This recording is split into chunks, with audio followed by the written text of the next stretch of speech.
Oh Allah the Almighty, Allahu Allah, protect me and guide me, Allahu Allah, oh to your love and mercy, Allahu Allah. Ya Allah, don't deprive me. Bring the goats, or the fountain. You want some chai? Here's us the goats. From beholding your beauty, Allahu Allah, oh my Lord, accept this plea, Allahu Allah. Hasbi Rabbi Jallallah, Allahu Allah, ma fi qalbi ghayrullah, Allahu Allah.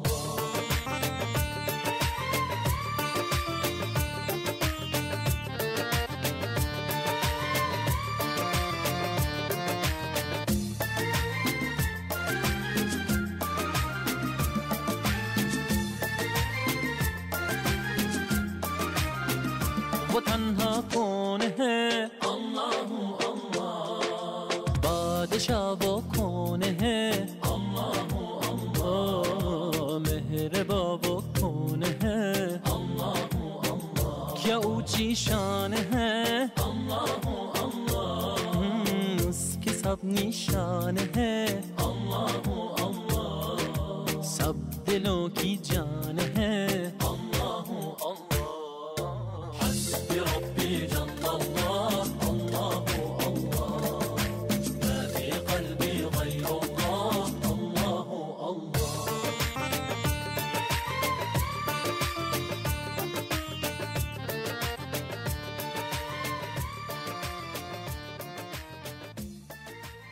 Event is for you guys. The numbers was actually not the issue at all.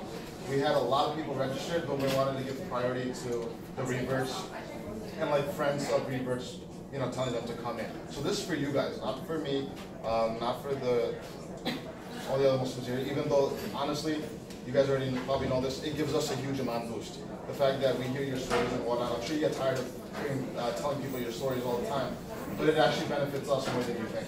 This is something we've been wanting to do for a long time since Muslim got started. Any new Muslims? Not a single hand. Alright, so everybody's old school, everyone's been in the game for a while. No new Muslims. One? What? Yeah, I was an atheist 7 years ago. 7? So, yeah, what's new?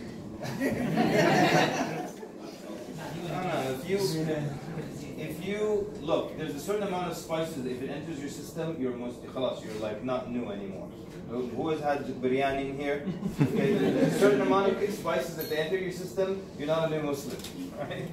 Certain dosage. So, all right. So everyone's no new Muslims, all right? Fantastic. I'll keep you all firm. Hi, my name is Dr. Kadala. I went to med school in China, and I'm currently doing my residency here in New York. So for any of you kind of confused about where you want to go to med school, I would say China is definitely a good option. And if I could go there, graduate from there, crack my USMLE and do my residency here, then I guess anybody can. I would like to share one of my favorite ones actually. This happened in Edmonton, Canada. This guy who was Sikh, originally he was Sikh, and he said, I just want to change my religion, and I'm going to look for another religion. So he decided to become Muslim. So they asked him at the masjid, they said, how did you decide upon Islam? He said, I'm reading about every religion, and every time I read about a religion, a voice in my head says, yeah, you can do that. You can become Christian. You can be a great Christian. Jesus will be your Lord and Savior, dying for your sins. Yeah, this looks like a good religion. He said, then I read about Buddhism. Yeah, you can be a Buddhist. You'll make a great Buddhist. Then I read about Hinduism. Yeah, you can be a great Hindu. Judaism. You'll be a great Jew. He said, the minute I start reading about Islam, the voice says, no, you don't want this one. This one's like, prayer and all these things, and you don't want this one. So go back to the other books. Yeah, you can do this one. I go back to Islam. No, you don't want this one. He said, when this voice kept telling me this is not a good one, I said, that's it. That's the one. Look how smart this guy is. Brilliant. He said, I knew there's something known as the devil. And And his job will be to just steer me away from the one that's the truth. And every time I went to all the other ones, he said, yeah, go for this one. When I came to Islam, he said, it's a lot of work, fasting, and so forget about this one. So I knew it was the truth, he decided on that one. See? And even you guys are Muslim and everything, but this story, you just were moved by how brilliant the person is. You saw the logic and the good thinking. So let's stick with that idea of good logic, good thinking. Now, I jotted down some points here. Making sure I don't miss anything out here. So, now, first before that, let's the importance of social events like this. You know, when you look at the Amish and Mormons, and you look at how people remain Amish, a very small percentage of people who will leave Amishism. Okay, I just made that up. But you know, they leave being Amish. Or a very small number of people who will leave the Mormon church. And if you ever watch documentaries of those who left the Mormon church, they're very miserable. Not because they're missing the belief system. They don't miss that.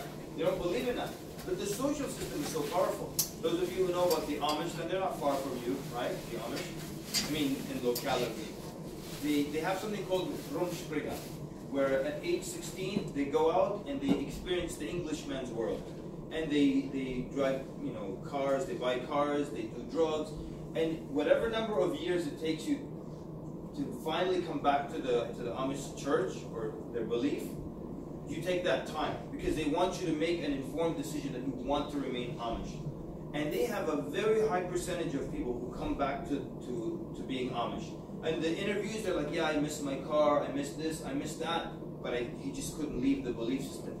Not because of the beliefs themselves, but because of the social structure they have.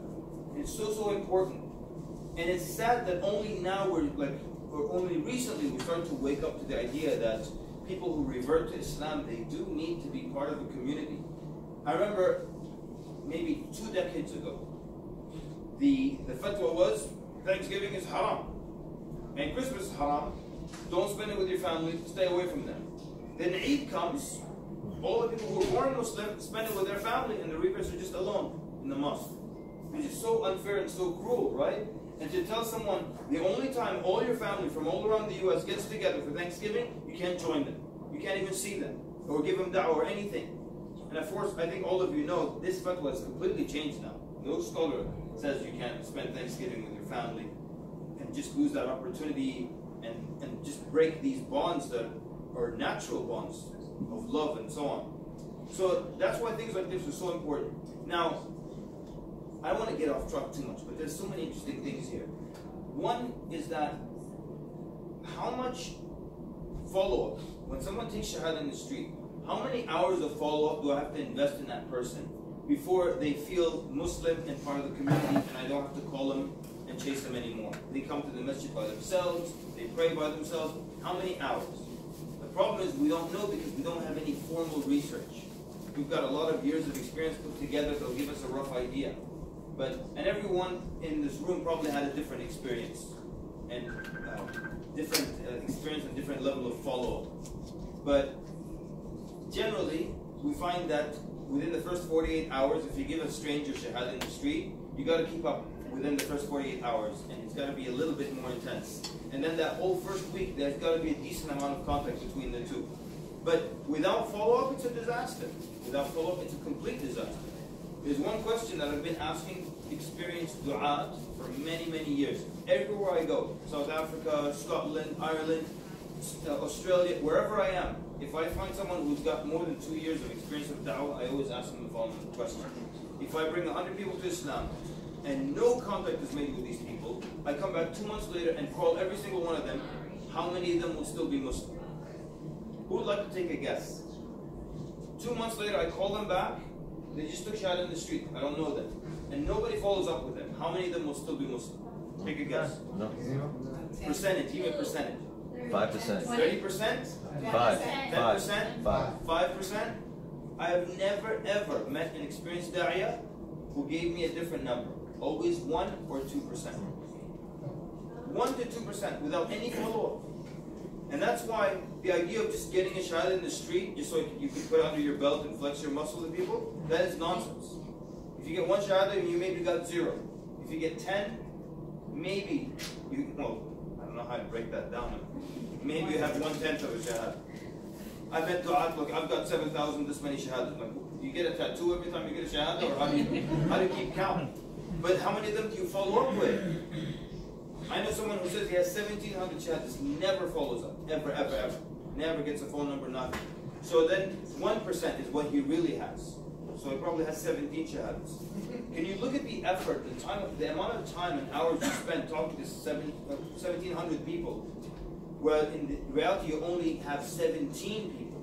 So what if I just invest time in 17 people, follow up with them, then they stand on their own 2 feet, they're part of the community, I move on to the next person. Quality versus quantity. Fantastic.